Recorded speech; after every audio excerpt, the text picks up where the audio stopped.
Shalom saudara, para pemirsa Embun Surgawi yang dikasihi Tuhan.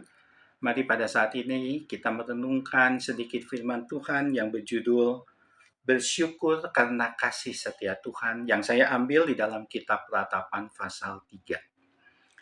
Saudara, bersyukur selalu didasarkan pada kesadaran bahwa apapun yang terjadi di dalam kehidupan kita adalah karena kasih karunia Tuhan. Sehingga bersyukur menjadi hal yang sangat sederhana, namun berdampak sangat luar biasa di dalam kehidupan kita. Bertolak dari rasa syukur inilah, akhirnya manusia dapat mengasihi Allah maupun mengasihi sesamanya. Sedangkan kasih setia Tuhan, kasih setia adalah istilah perjanjian lama yang sangat erat hubungannya dengan istilah perjanjian baru, yaitu kasih karunia. Kasih setia berbicara mengenai kesetiaan Allah yang sungguh-sungguh setia kepada umatnya. Kasih setia juga mencakup kebaikan Allah, bagaimana ia berkomitmen untuk melakukan yang baik untuk anak-anaknya setiap hari, menyediakan apa yang mereka perlukan. Ayat di Alkitab yang pertama kali menyatakan kasih karunia Allah ada di dalam Kejadian 3 ayat 9 yang berbunyi, tetapi Tuhan Allah memanggil manusia itu dan berfirman kepadanya, "Di manakah engkau?" Kasih setia Allah adalah kasih yang mencari. Walau ia mengetahui bahwa dirinya telah dikhianati oleh ciptaannya sendiri. Ayat ini membuktikan bahwa ia adalah Allah yang Maha Kasih. Kasih yang sebenarnya manusia tidak layak untuk mendapatkannya. Saudara, mari kita lihat kitab Ratapan pasal 3 sebagai dasar dari rasa syukur akan kasih setia Allah. Kitab Ratapan ditulis oleh Yeremia yang berisi ratapan ketika Yeremia melihat kehancuran kota Yerusalem. Dari ayat 1 sampai ayat 20 melukiskan tentang kehidupan yang sangat-sangat tidak menyenangkan. Kehidupan yang sama sekali tidak mendapatkan kasih sayang. Kehidupan yang tidak berpengharapan. Sehingga kalau kita berada di posisi Yeremia, mungkin timbul pertanyaan, masihkah Allah mengasihi umatnya? Masihkah dia layak dikatakan Allah yang setia? Namun kita tahu bahwa Allah bukanlah Allah yang kita pikirkan. Dia adalah Allah yang tidak terbayangkan. Mungkin ada baiknya kita bertanya, mengapa Allah itu begitu murka?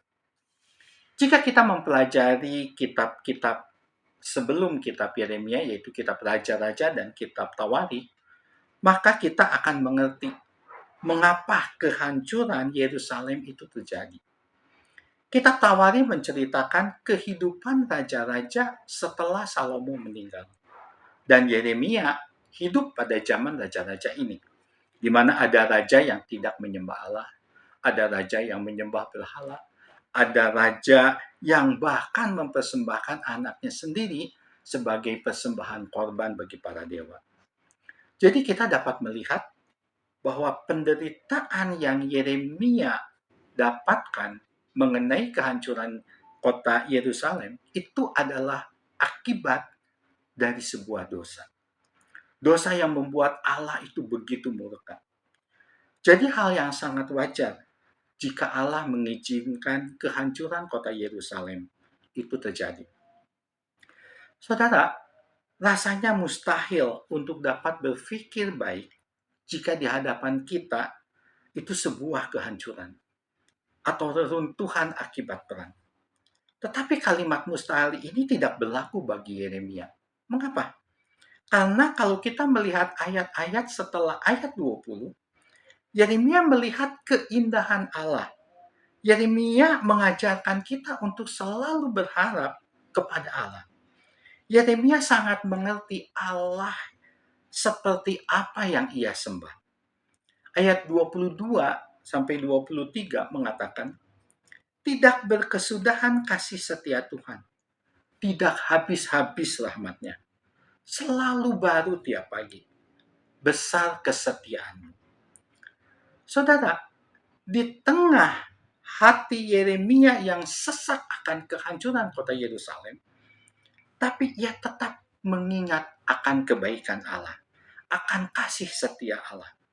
Ayat 31 Yeremia berkata, karena tidak untuk selama-lamanya Tuhan mengucilkan. Ayat 32 Yeremia berkata, karena walau ia mendatangkan susah, ia juga menyayangi menurut kebesaran kasih setianya. Dari kisah Yeremia, saya jadi teringat akan kisah seorang ibu yang mengalami pengalaman pahit dalam kehidupan pernikahannya.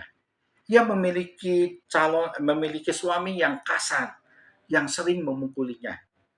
Bahkan di samping itu, ia juga mendapatkan pengkhianatan dari suaminya. Sampai suatu ketika, Allah mengizinkan suaminya itu mengalami kecelakaan dan ia akhirnya mengalami kelumpuhan total.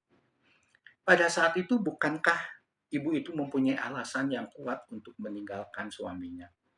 Tetapi ibu itu tidak melakukan. Ia merawat terus dari luka-luka yang uh, didapatkan suaminya. Ia terus merawatnya sampai luka-luka itu sembuh. Bahkan ia terus merawatnya sampai dia melihat suaminya terus berlaku kasar kepadanya.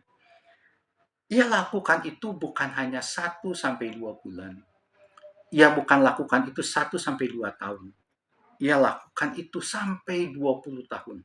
Ia rawat terus suaminya, walaupun tetap ia mendapatkan perlakuan-perlakuan yang kasar dari suaminya. Mengapa ia dapat melakukan hal seperti itu? Karena ada satu kasih yang sangat luar biasa yang menyentuh jiwanya. Itulah kasih setia Tuhan.